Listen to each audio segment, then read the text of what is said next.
Kita itu Bu sebenarnya disunnahkan tidur sesudah sholat duhur. Karena sesudah asar itu makruh hukumnya kita tidur sampai masuk waktu isya. Kenapa disunnahkan tidur sesudah duhur? Karena tidur yang paling aman itu adalah sesudah sholat duhur.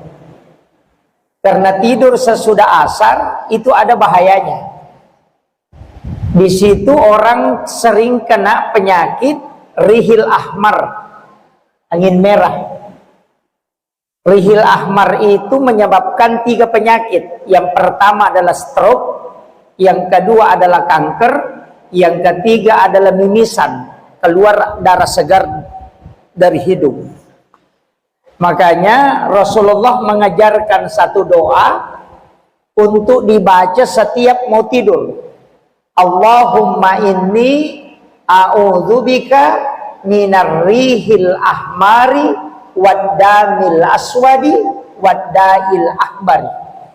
Doa ini dibaca ketika mau tidur supaya kita tidak kena stroke. Sudah hafal?